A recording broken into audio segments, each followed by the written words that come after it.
C'est une fête célébrée souvent avec très peu d'enthousiasme. Elle passe même parfois inaperçue et pourtant c'est une fête qui a toutes ses raisons d'exister.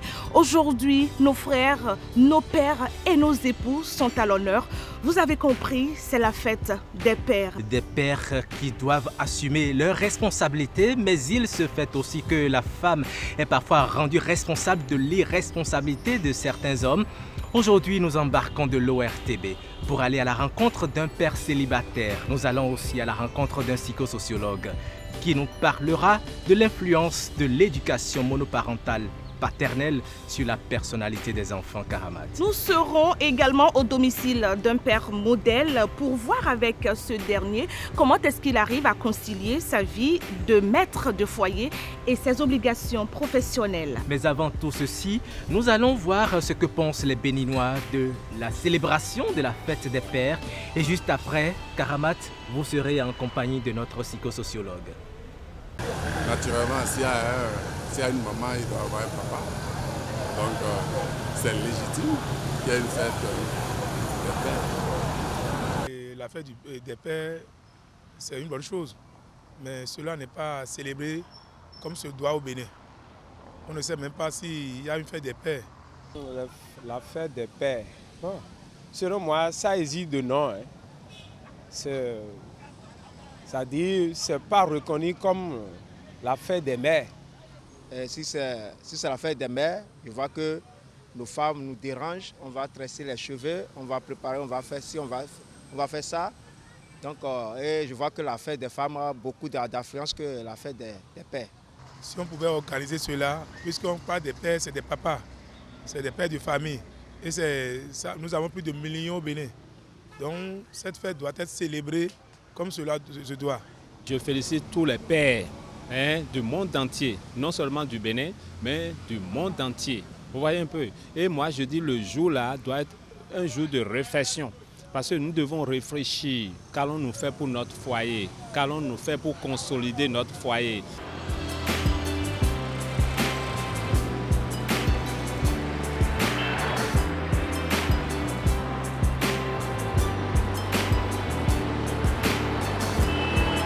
Chers amis téléspectateurs, nous sommes sur le campus de l'université d'Abomey-Calavi où nous allons recevoir le professeur Jean Tata Tossou. Il est titulaire de 2 doctorats, l'un en sociologie et l'autre en psychologie. Professeur, vous êtes donc psychosociologue. Bonjour à vous, professeur. Bonjour, Karamat. D'entrée, je voudrais vous souhaiter une très bonne fête des pères. Merci, Karamat. Alors, dites-nous, professeur, c'est sûr que vous en connaissez de ces exemples-là, des papas qui éduquent seuls leurs enfants. Cette éducation monoparentale paternelle a-t-elle une influence sur la personnalité des enfants aujourd'hui qui sont des adultes de demain? Cette influence est grande. Elle est grande parce que au commencement était l'homme et la femme. Dieu sait pourquoi il faut forcément un homme et une femme pour faire un enfant. Et lorsque l'enfant a fini de naître et que la responsabilité revient au seul papa de l'éduquer, vous convenez avec moi qu'il y aura problème parce que l'enfant, depuis le sein de sa maman, reçoit déjà de l'éducation. C'est depuis le sein de la maman que l'enfant commence à être éduqué. La femme gestante parle à son futur bébé, caresse le ventre, lui dit des choses. C'est d'ailleurs pourquoi nos anciens demandaient aux femmes en état de grossesse d'éviter de verser de larmes sur le ventre parce qu'elles risquent de transmettre à cet enfant toute sa détresse, tout son chagrin. Et donc il va peut-être traîner tout au long de sa vie. Parce que quand l'enfant a fini de subir tout ça là au sein de sa maman, il naît craintif. Et donc ça détermine forcément sa personnalité. Et c'est pour dire que l'éducation monoparentale et surtout liée ou réservée au seul papa est une éducation qui a plus de chances de ne pas être atteinte, d'être ratée. Parce que l'éducation au départ était maternelle. C'est d'abord la femme qui éduque. Et maintenant, si ce rôle revenait au seul papa, alors que chacun des 2 partenaires a son rôle à jouer dans le foyer, si ce rôle revenait au seul papa et que l'enfant ou les enfants sont tous des garçons, là encore, vaille que vaille, on peut estimer qu'on tirera quelque chose. Maintenant, s'il y a des enfants filles, Je ne sais pas comment l'homme seul réussira à éduquer un enfant, une fille de 15 ans, 16 ans, 17 ans, quand le phénomène d'adolescence commence. Justement, est-ce qu'il y a à craindre quand un papa se retrouve à éduquer son enfant qui est une fille? Non, il n'y a pas seulement une crainte, il y a une grande crainte. Vous ne voyez quand même pas la fille de 17 ans, de 18 ans, 19 ans, quand elle commence ces choses-là avec des partenaires de sexe opposé en ville, vous ne la voyez pas du tout dire à son père. Il lui est en tout cas plus difficile de se confier à son père qu'à sa mère. C'est pourquoi l'éducation d'une fille par le seul père est une éducation très difficile qui risque de ne pas donner les fruits escomptés. Est-ce qu'il faut comprendre par vos propos, professeur, que les adultes que nous avons aujourd'hui, qui ont été éduqués ou élevés par leur papa seul, ont reçu une éducation pas vraiment complète? Il leur reste quelque chose encore? Je ne prendrai pas le risque de dire oui, mais c'est à un tel phénomène que nous assistons, parce que quand le phénomène d'adultisation commence vraiment et que l'enfant se retrouve avec son seul père, c'est généralement un enfant qui devient mûr, qui grandit avec un caractère rugueux. La femme, c'est d'abord la douceur. Qui manque d'affection, ou encore des enfants qui manquent d'affection, parce qu'on sait que la maman... Ou qui en ont de trop. Les deux sont possibles, parce que quand il a fini de manquer d'affection du côté parental, il en cherche dehors. Et il en cherche sauvagement. Vous voyez un peu ce que je veux dire. Et donc, c'est généralement des gens qui grandissent et qui deviennent grands avec des caractères rigides et qui manquent de souplesse parce qu'ils n'ont pas eu la chance de bénéficier de cette souplesse de leur maman. Vous savez, la femme, c'est la douceur. C'est la rigueur, mais c'est aussi la douceur. Quel est votre mot à l'endroit de ces papas-là qui se retrouvent à éduquer seuls leur enfant, où il n'y a pas maman à la maison? S'ils se retrouvent malheureusement seuls à éduquer leurs enfants, il ne faut pas qu'ils ferment les bras à la famille. S'ils ont des femmes dans leur famille, qu'ils leur fassent appel de temps en temps. Et pourquoi pas cacher un peu, diminuer un peu son ego et tendre la main à la femme, même s'ils ne sont plus ensemble, ou à ses sœurs pour qu'on l'aide à éduquer les enfants. Sinon, ça va se ressentir après. Merci beaucoup, moi, professeur. Moi qui vous remercie. Voilà, ça a été un plaisir de vous avoir interrogé en tout cas sur cette question-là. Vous avez compris, mesdames, messieurs, votre émission, elle se poursuit. Je vais vous demander donc de regarder ce magazine où il y a un père célibataire qui a 8 enfants. C'est le magazine que je vais vous inviter à regarder et juste après, vous aurez Rock.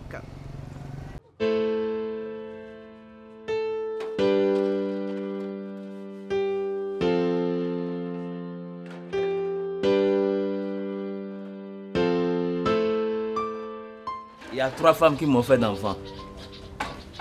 Mais aujourd'hui, je me retrouve dans le célibat. C'est un peu difficile de vivre sans une femme à côté. Parce que à un certain âge, la place d'une femme dans un foyer est indispensable.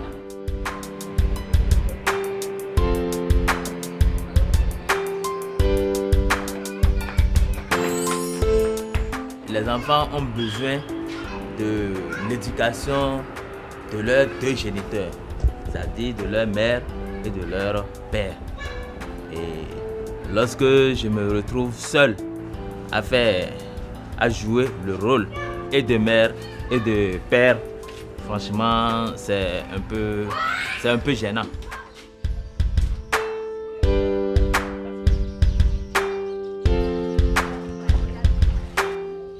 Les enfants, je les conseille d'être patientes, de ne pas aller se jeter dans les mains du premier venu. Je leur donne des conseils sur les MST, les IST. J'aime bien les conseils de mon père et je les suis proprement. Mais bon, c'est pas comme apprécié comme une mère peut le faire.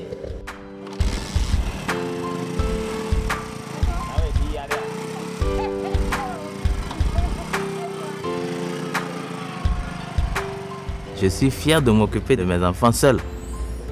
Parce que leur mère m'ayant abandonné, d'aucuns auraient pensé que je ne serais pas à la hauteur de la tâche. Mais avec la grâce de Dieu, je pense que je tiens depuis des années.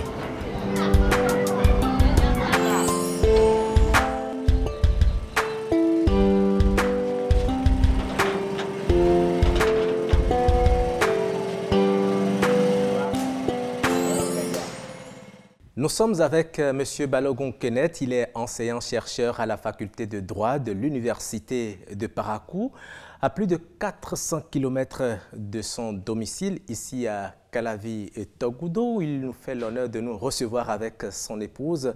M. Balogun, bonjour. Bonjour, Roch. Merci de nous recevoir. Merci beaucoup. La pleine forme? Parfaitement. Bonjour, Madame Balogun. Oui, bonjour, Monsieur Roch. La pleine forme aussi? Ça va, c'est parfait. Monsieur Balogun, vous travaillez, vous êtes appelé à aller dispenser des cours à plus de 400 km de votre domicile. Où réside votre petite famille? Le faites-vous par contrainte ou de gaieté de cœur? Les deux. Les deux, pas gaieté de cœur professionnellement et pas contrainte familialement. Pas gaieté de cœur professionnellement parce que c'est une vocation. Donc la distance, même s'il faut se déplacer de temps en temps pour honorer ses engagements professionnels vis-à-vis, pour se mettre au service de l'État et de son pays, c'est avec joie. Mais pas contrainte parce qu'on aurait bien souhaité qu'il y ait de façon permanente ce rapprochement familial, ce regroupement familial, mais les conditions ne permettant pas, je suis obligé de parcourir toute cette distance-là très fréquemment. D'accord. Alors, dites-nous, comment arrivez-vous à combler ce vide que vous-même vous avez ressenti et qui fait que vous n'êtes pas souvent avec votre petite famille? Bon, on essaie de rester en contact. Il y a le téléphone. On essaie d'appeler très fréquemment dans la journée quand je suis là-bas et de demander ce qui va, ce qui ne va pas. Et ça limite vraiment, ça réduit la distance, comme on dit, loin des yeux. Près du cœur. Mais près du cœur, voilà. Ah oui, c'est venu de façon simultanée, ça veut dire que vous êtes vraiment près l'un de l'autre de vos cœurs. Madame, dites-nous, est-ce que vous ne sentez pas un manque véritable lorsque monsieur doit s'absenter pendant peut-être toute une semaine, voire des semaines avant de revenir? Comment vivez-vous son absence auprès de vous? Bon, je crois que c'est un mal nécessaire. Un mal nécessaire. Un mal nécessaire. Donc, il faut s'y faire parce que on ne va pas vivre que de l'amour. Il faut manger, il faut s'occuper de beaucoup de choses à la fois. Et donc, c'est avec joie qu'on laisse partir et en gardant l'autre cœur pour qu'il revienne très vite à la maison. C'est ça. Merci. Pour qu'il revienne très vite. Voilà. Alors, Monsieur Balogun, selon vous, un père modèle, quelles doivent être ses obligations familiales? En réalité, il y a deux ordres d'obligations. Des obligations d'ordre moral, sentimental et affectif, et des obligations d'ordre matériel. D'abord, sur le plan matériel, le père de famille doit assumer les 5 besoins fondamentaux. Loger sa famille, assumer l'habillement, le manger surtout, et puis la santé et l'éducation. Sur le plan moral, affectif, assumer l'éducation selon les valeurs ou les principes universels ou les principes universellement reconnus. Ensuite, rassurer sur le plan sentimental l'épouse et rassurer aussi les enfants qu'on les aime et qu'on est là pour leur sécurité. La présence du père assume cette sécurité du point de vue psychologique. Certaines femmes estiment que l'homme doit de temps en temps laver les enfants, il doit les amener à l'école, il doit les amener à aller se promener. Est-ce que vous pensez que c'est aussi... Normalement, on ne doit pas exiger en lavant les enfants, en changeant les couches et en lavant les assiettes, l'homme exprime, n'est-ce pas, une sécurité affective pour les enfants et ce contact avec les enfants aussi dès le bas âge pour grandir, créer ce lien-là pour solidifier les choses. Madame, apparemment, vous ne retrouvez pas monsieur totalement dans les caractéristiques qu'il vient de décrire d'un père modèle. Bon, il faut dire la vérité quand même, mais il essaye. Il essaie donc, il a dit au moins 20% de ce qu'il voudrait faire en fait. 20%. Il voudrait. Mais bon, peut-être le temps et tout le reste ne lui permettent pas souvent de prendre soin des enfants, comme il le dit, de changer les couches. C'est quand même rare de voir monsieur mon mari, bon, disons, citer tout ce qu'il a cité là, c'est quand même rare de le voir en plein dedans comme ça. Donc, vraiment, je suis désolée, mais c'est la vérité. D'accord. Mais vous... Heureusement qu'elle a dit que c'est le temps. Oui. Puisque, de par la fonction, il faut préparer les coups, il faut préparer les fiches, faire les choses. Et on a juste un petit moment de temps pour pouvoir... Elle vous a compris, elle sait que vous avez la volonté de faire tout ce que vous avez décrit, mais par contre, certaines contraintes, vous n'arrivez pas encore à le faire. Madame, vous savez que votre cher époux, il est enseignant à l'université, il est entouré de jeunes filles. Hein? Est-ce qu'il arrive des fois des moments où vous le soupçonnez d'infidélité parfois? Bon, il faut dire que soupçonner, c'est trop dire, parce que je n'ai pas encore soupçonné. Il n'y a même pas un iota de soupçon depuis 17 ans.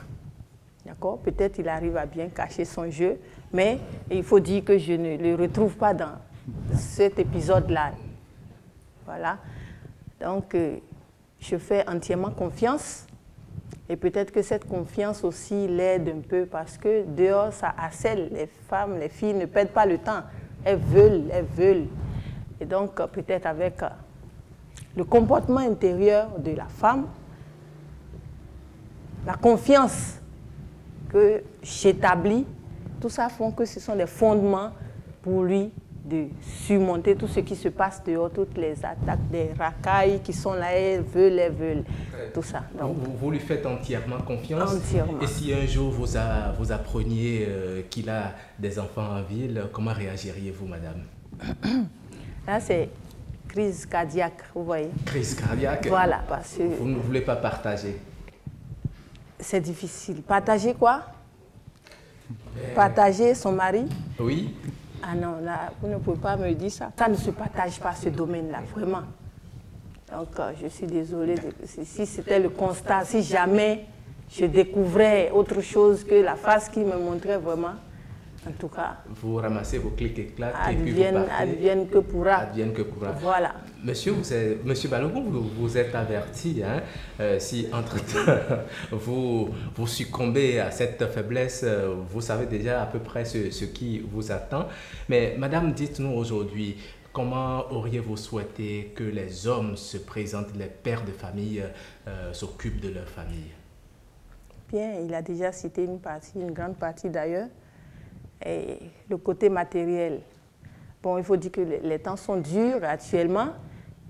Il essaie vaille que vaille, et moi aussi, parce que j'aurais voulu l'aider plus, mais bon, on a étudié, et voilà, la situation actuelle, donc on essaie de s'adapter pour pouvoir aider l'époux à joindre.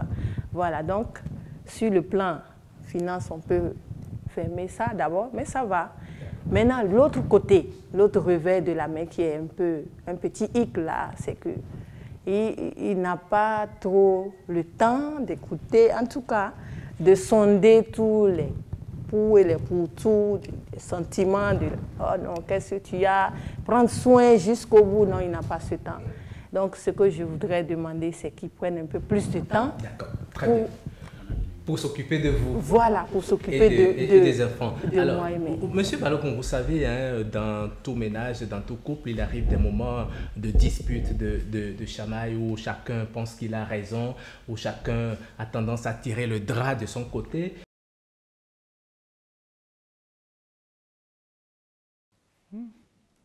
qui doit faire le premier pas? Bon, c'est le plus fort, moralement, qui doit faire le premier pas. Mais est-ce que celui qui fait le premier pas, c'est lui qui a tort? Parce qu'il ne faut pas que, même si je n'ai pas tort, je fais le premier pas, qu'on sente que je suis le fautif. Mais de plus en plus, on a constaté, hein, et ça se dit, les femmes qui sont suffisamment autonomes ou qui sont indépendantes financièrement, même si elles savent qu'elles sont en erreur, elles n'aiment pas s'excuser devant leur homme. Est-ce que vous pensez que c'est la réalité aujourd'hui? Oui, on peut le dire. On peut le dire parce que la plupart des femmes qui sont financièrement dans la sécurité, un boulot, il y a des rentrées de revenus, pensent que la vie se limite à ça. Et du coup, se disent, surtout depuis l'avènement du CPF, hein, le Code des personnes, pensent que nous sommes indépendantes, il y a tout l'arsenal juridique qui les accompagne et se disent, bon, je suis financièrement indépendant, si tu ne veux pas, je pars. Et donc, du coup, dès qu'il y a un petit problème, elle se campe sur sa position et ne veut pas faire le premier pas. C'est le cas avec madame? Parfois, ça dépend des sujets. Ça dépend des sujets. Il y a des sujets sur lesquels je sais que j'ai raison. Et j'attends qu'il y ait un petit pas pour que je puisse l'aider à expliquer, à revenir et faire un peu de pédagogie. Très bien, madame. Mais pourquoi, quand vous savez que vous êtes parfois fautive, pourquoi vous n'aimez pas faire le premier pas pour ramener la paix dans le ménage? Bon, je dirais que cette question déjà est mal posée. Je crois que c'est inversé. Parce que généralement, c'est les femmes qui demandent d'abord pardon. Les hommes ne savent pas demander pardon, surtout ici au Bénin. Ils sont ancrés dans leur carré et point, et c'est eux, c'est la femme qui vient vers, même avec raison, elles viennent vers. Et c'est elle qui pleure tout le temps dans le ménage, en silence, sans rien dire. Donc cette question, vous dites, la femme n'aime pas demander pardon, je crois que c'est inversé. C'est l'homme qui n'aime pas demander pardon. Et pour que la paix vienne dans le foyer, il faut que de temps à autre, l'homme apprenne à redescendre de son échelle pour pouvoir vraiment ramasser tout ce qu'il a cassé. Parce qu'il ne reconnaît jamais... Parce qu'il est souvent le seul à tout casser. Non, pas vraiment. Je n'ai pas dit ça. Si j'ai tort, je reconnais franchement. Vraiment, j'ai tort. Je vais même appeler des gens. Oh, vraiment, voilà ce que j'ai fait. Il faut demander pardon pour moi. Mais lui, son cas, c'est pas que lui, hein, je parle généralement. Les hommes ne demandent pas pardon et ça frustre, ça laisse des ressentiments dans les cœurs. Non, on a dit moi. Bon, donc lui, c'est toi que je connais donc. Mais quand même, vraiment, c'est son cas. Donc, comme tu veux, c'est son cas. Il n'aime pas demander pardon. Il n'aime pas demander pardon. Même quand il n'a pas raison, vous pouvez rester 6 mois dedans, tranquille. C'est-à-dire que lui, il est... Tu es obligé souvent de dire, mais je ne suis pas habitué. On fait comment? Donc... c'est difficile, c'est pas bon. C'est vrai que c'est difficile, même si on a tort, d'aller demander pardon. Il faut laisser, même si on a tort. On a dit quand tu as tort, c'est lorsqu'il a tort maintenant qu'on demande, c'est pas... En fait, c'est une question d'ego, de personnalité qui fait qu'on est réticent à aller demander. Mais si la raison vient, si on laisse tout ce qui est sentiment, si la raison vient, ça ne pose pas de problème de temps en temps de dire vraiment excuse-moi. Ok. Excusez-moi. Un instant. Ok, d'accord. Non, ça se passe ici, monsieur. Ah. Oui.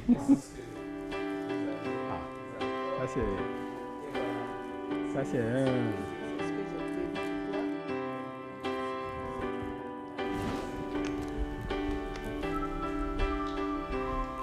Qu'est-ce que c'est? Alors, les enfants, venez, c'est la fête des pères. Venez dire bonne fête à papa avec maman.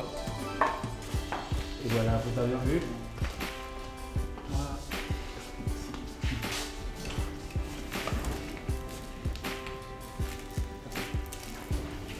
Merci à vous, Monsieur Balogun. Merci également à vous, Madame Balogun, de nous avoir reçus dans votre ménage. Mesdames et messieurs, nous sommes au thème de cet entretien. Un homme, un père de famille à l'écoute de sa petite famille, c'est ce que souhaitent toutes les femmes. Mais lorsque le père est parfois irresponsable, que faut-il faire? Nous allons vous inviter à suivre à cet effet cette réaction de ce cadre du ministère de la Famille. Et juste après, je retrouve Karamat Agbataou pour la conclusion de cette émission. Nous, au niveau du ministère, nous avons, à travers les bras opérationnels que nous appelons aujourd'hui les centres de promotion sociale, et à l'intérieur desquels évoluent les services d'écoute, c'est-à-dire des structures habilitées à recevoir, à orienter et à conseiller tout cas de violence, que ce soit les violences faites aux enfants, les violences faites aux femmes. Vous enregistrez beaucoup de cas de violence. Ça se passe dans un environnement où nous avons vraiment des lois. Nous avons, j'ai dit tout à l'heure, nous avons le code de l'enfant, nous avons le code des personnes et de la famille, nous avons la toute récente des lois, la loi 2011-29 du 9 janvier 2012 portant prévention et répression des violences faites aux femmes et aux filles en République du Bénin, qui, par exemple, déjà en son article 33, lorsque, par exemple, un père arrive à être auteur d'une violence économique sur sa femme, il est passible d'une amende allant de 500 à 2 millions de nos fonds de francs CFA. Et de façon parallèle, vous avez au niveau du code de l'enfant également des dispositions qui sanctionnent et qui répriment en matière de responsabilité des pères, sinon des parents qui arrivent à fuir leurs responsabilités. Nous voici à la fin de cette expédition. Merci à vous qui nous avez suivis. Merci aux familles qui nous ont accueillis dans leur demeure et également à nos personnes ressources Karamat. Merci beaucoup Roch Akwenyino, ça a été un plaisir d'avoir partagé ce plateau avec vous. Nous disons un grand merci à toute l'équipe de BB24 et notre souhait Roch, c'est que la célébration de la fête des pères entre enfin et très bien même dans les habitudes des uns et des autres. À très bientôt. Bye bye. Bye bye.